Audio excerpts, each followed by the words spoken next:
Hello everybody and welcome back to this next video where I'm going to be doing something a little bit exciting, which is I'm going to be painting Alpha Legion Marines but with white scars panoply. And the reason we know they're Alpha Legion is because underneath all the scratches you can see the Alpha Legion colours.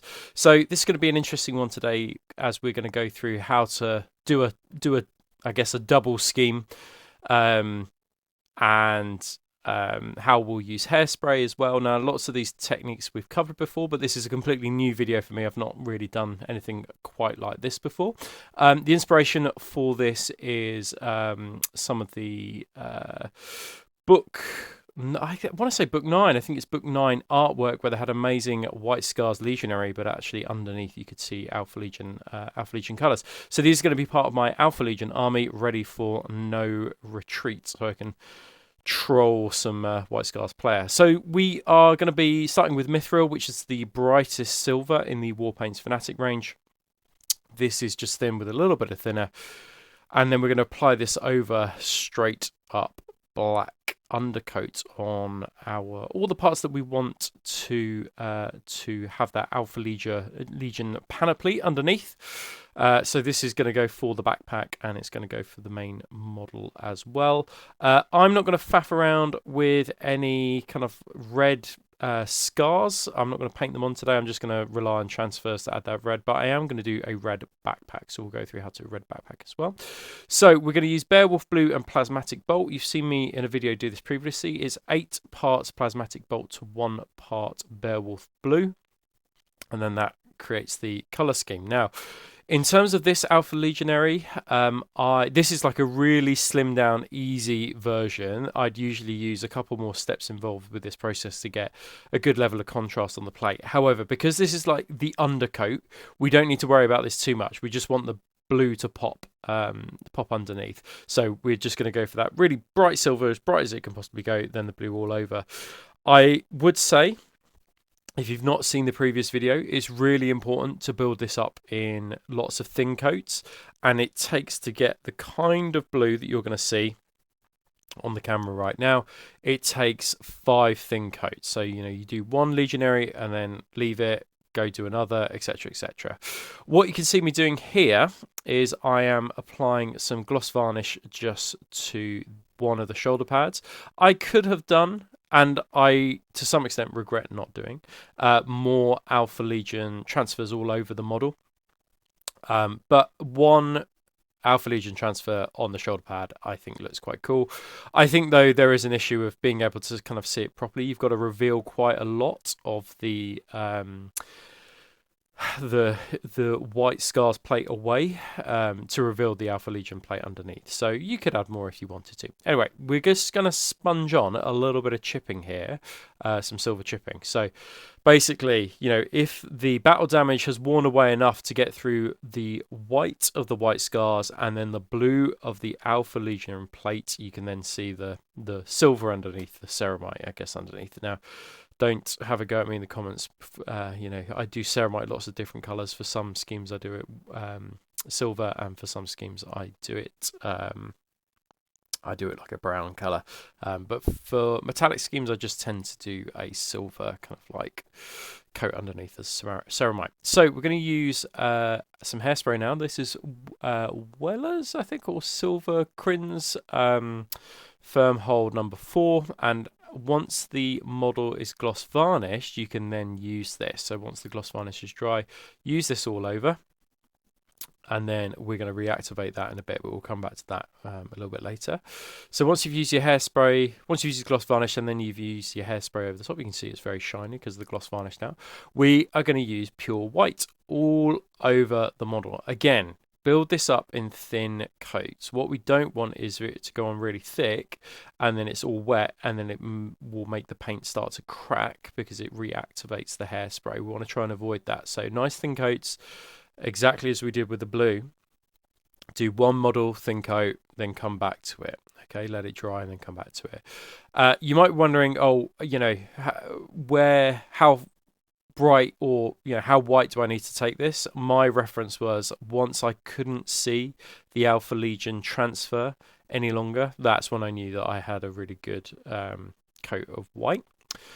So you don't need to go kind of any higher than that, or you don't need to do any more layers than that. Now, if you've seen my previous White Scars video, I have used purples within the shadows, or purple grey within the shadows. I'm going to do exactly that because I like to use purples within the shadows of my White Scars, particularly for Alpha Legion, because I just feel like blues and purples are great Alpha Legion colours. So for my traitorous White Scars, I like to use purples within the shadows on these. But because I was conscious that I was going to pick away at the paint a little bit later, I didn't want to use a thick coat of this grey purple underneath and white over the top, because once I started to pick away the white, you'd be able to see the purple grey underneath. And in that scenario, I was a bit worried that it wouldn't look as nice as I wanted to do. So if I do it this way, which is I do the white first and then just shade it with a very, very thin coat of the purple and the grey mixed together, I felt that that could avoid that problem. If you've ever done chipping before and then started from a dark coat to a light coat, you'll know what I mean, which is that once you start to reveal it, you start to reveal the darker coats underneath, which isn't kind of exactly what I wanted in this situation. So do it this way round. I think if you're doing kind of White Scars, Alpha Legions, do the white all over, and then you can shade it if you want to add some contrast to your miniature. And contrast just always, helps it be a little bit more exciting. As I say, though, I thin this an awful lot, way more. It's essentially a filter. Glaze, I guess, would be the best way to describe this. And when I'm hitting the shadows, I will go a little bit over the top and do more perhaps than I should be doing, so I can always go back and correct that. And in fact, in the next part of the video, you will see me correct that with pure white. So what I'm doing here is I'm going back in with my pure white and just re-establishing the highlights again, just where I felt that I've gone a little bit over the top with that purple and grey mix. But as I said in my previous White Scars video, purple and grey and shading White Scars with purple is just not something that I'd really seen before, or not something that you necessarily see very often. So I'm always trying to do something a little bit different to what people have done before. I see lots of people use kind of like greens or particularly blues I've seen in the past, whereas purples, I just feel it's a little bit different and not that many people do it. So just try and be different when you're creating your own colour schemes. Think about what people haven't done, and it will help your colour scheme stand out from everybody others. Even if it's a nice subtle kind of shade, it's a little bit different. So the red. So Dragon Red and Purple Swan. Dragon Red is a really, really nice red, like middle of the road red that you can basically use for any kind of red that you want. It's not too dark, not too bright, Goldilocks style in the middle.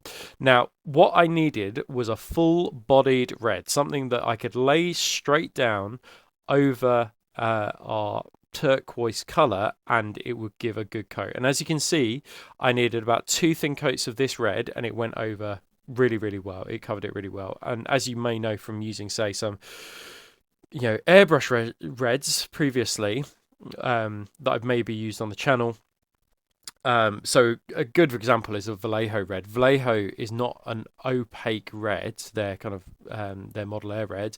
You need like a white to build it up over, so it would not be a good colour for this. But what I needed was one that was highly pigmented, that just went straight over that blue colour without a white pre-shade. So this Dragon Red, the Fanatic one, is a good one to use.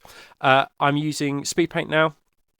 I'm using purple speed paint, and what you can see me doing is, and this is just straight through the airbrush, I'm just shading that red to add a little bit of contrast. It doesn't, in the grand scheme of things, make a huge amount of difference. I think it gets lost in all the battle damage and the oils, but it just adds a little bit of something. It makes it a little bit interesting. And when you're zooming in with a DSLR, you will be able to notice, but not necessarily kind of in the hand.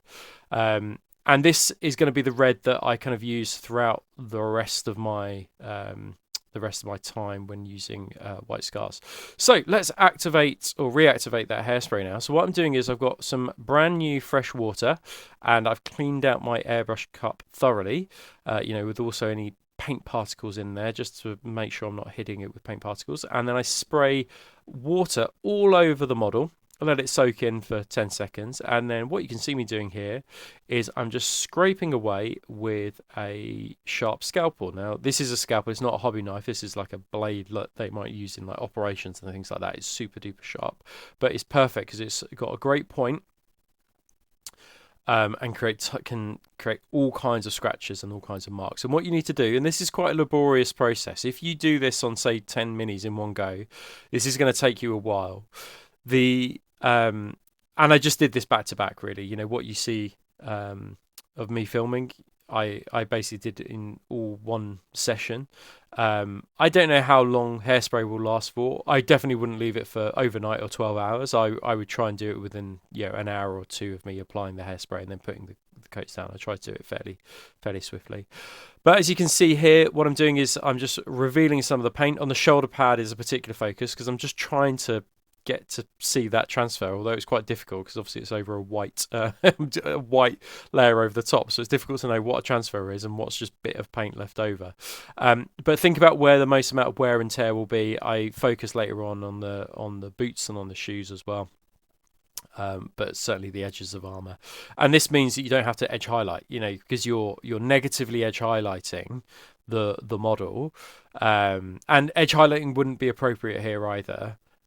In this scenario, so we can just reveal some of that blue to kind of act as some kind of a negative edge highlight, and then there'll be some in bigger patches, some in smaller patches, and you need to vary it between your models. I think that's the other thing. You don't want it to be uniform across the models. Right, here comes the tricky bit, and the bit that I often think is overlooked, but the bit that in order to sell the effect, this is the important bit. So we're going to do our transfers as normal. So I've glossed the entire model now, so it's protected the paint job, but also it's sealed in the hairspray, so the hairspray is not going to reactivate whenever I apply water, microset, microsol, any other paints moving forward, because it's all glossed. Everything's protected, so I've got no worries that it will start to peel away paint. That's really critical. However, as you can see, I am applying transfers, which is the very tippity top layer of paintings over the white armor, to areas that should have worn away. So you need to be cognizant of that when doing this process, which is that you've got red transfers that should go over white now laying over the blue armor. Well, that doesn't make a lot of sense because these are painted on. So now becomes again a very laborious part using a scalpel. And what we're going to do is, when the transfer is fully dry, we're going to nick away at the transfer, take out scratches from the transfer, but also take away whole parts of the transfer that are laying over the blue. That is really critical, because it doesn't make sense that you would have a red transfer over the blue part. So you need to get rid of, with that scalpel, just scratch away until you cannot see. This is a great example here, so you can't see any of it, and then you can also do nicks into the areas covering the white armor just to show where the actual kind of like the paint element of the transfer has worn away as well. So whenever we do transfers, we just need to be really cognizant when we're doing this process that if you want to use transfers, you don't have to use transfers of course, but if you want to, you've got to go through this process in order to sell the effect. That is really critical and really important. It's something you've seen me do in my Death Guard tutorial. I've talked about it more in detail there, but it should just be obvious to you guys as you're watching this, going, oh yeah, actually there wouldn't be a red marking over a blue element. That's not realistic. So just be careful. Go around the entire model and just make sure it's all correct. Right, we're going to use oils now.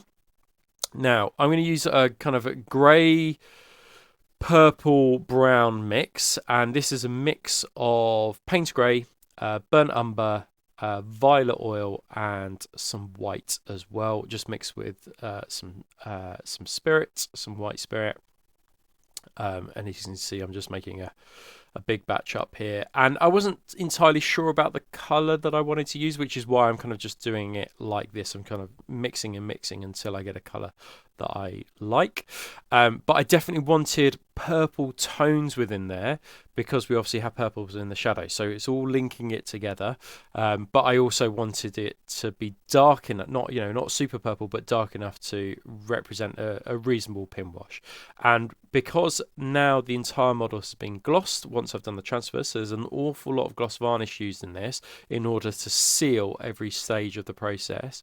The oils will move, the capillary action will help the oils move gracefully into all those nooks and crannies on the model, which is really, really critical and really important, and it just makes oils so much easier than, say, like washes, for example. And also, if I go wrong, I can clean these up afterwards as well. That's another great thing about using oils and the gloss varnish. It's not staining the surface, or the staining is fairly minimal, and I can just wipe it away with a clean, a cotton wool bud dipped in some clean white spirit. Now, I've done oils on most of my videos, not all, but most of them, and I've gone into oils an awful lot in previous videos, so I'm not going to kind of sweat it too much kind of explaining how to do them, but essentially this is the end result. This is all cleaned up, and I've done some streaking as well, and I've done kind of like streaking effects in previous videos. My cargo weight ridge hauler video is a good example to have a look at how we do that. And then I've given it a matte varnish, Army Painter's matte varnish for this one. Now, usually I would use satin on my Alpha Legion, but because it's a matte skin, I'm just going to use matte varnish. So we're going to use metals now, Evil Chrome and Greedy Gold. We are going to use 3 parts Evil Chrome and 1 part Greedy Gold. Greedy Gold is a powerful colour, and that's going to be our base kind of mix.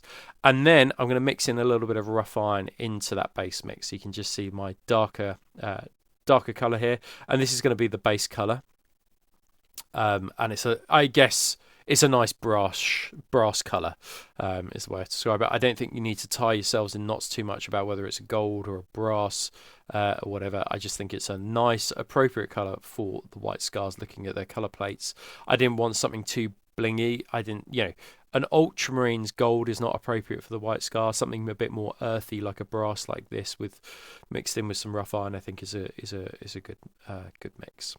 And then what you can see me doing is I'm using that middle color, the color between the Greedy Gold and then Evil Chrome, that we kind of used up as our base mix. And by base mix, I just mean kind of the middle mix, really, rather than one that we're basing it with. And you can just see me going around roughly highlighting all the metallics on this. Now, I won't go through the silvers, just the golds. You guys can work out your own silvers. Silver, wash with a black, then dry brush or highlight.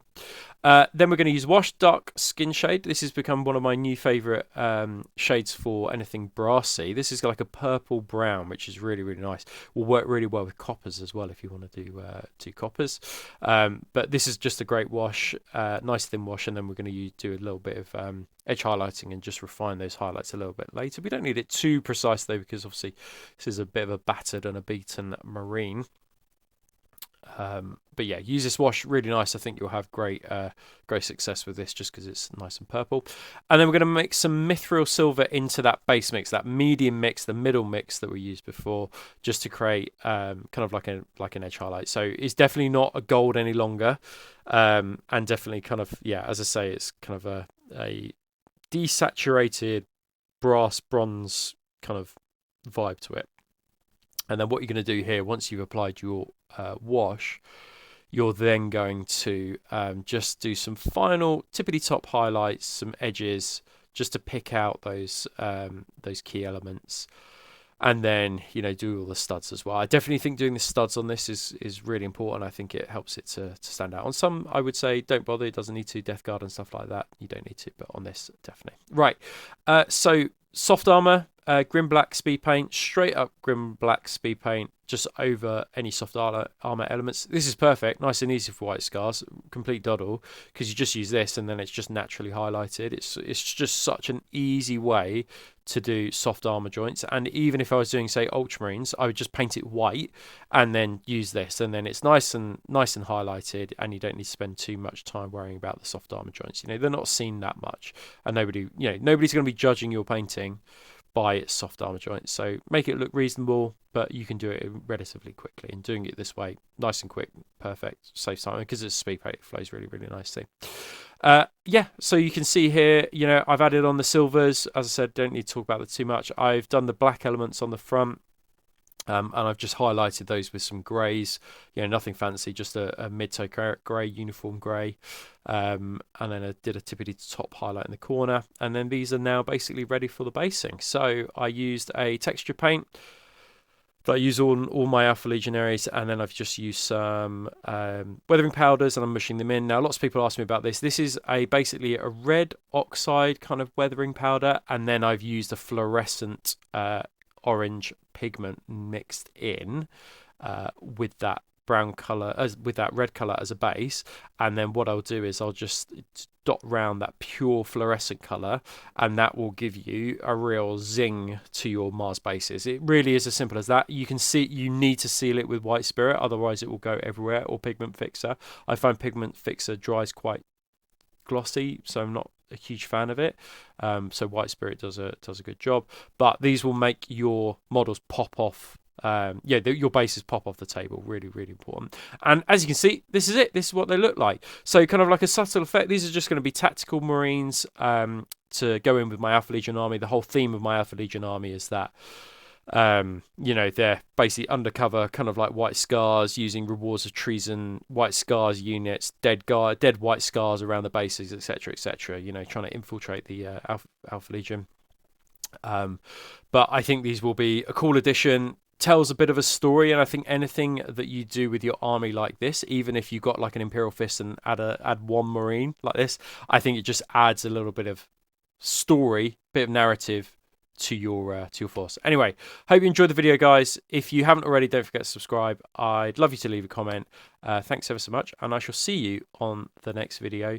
And I'm sure it'll probably be something Horus Heresy related. Take care, guys. See you soon.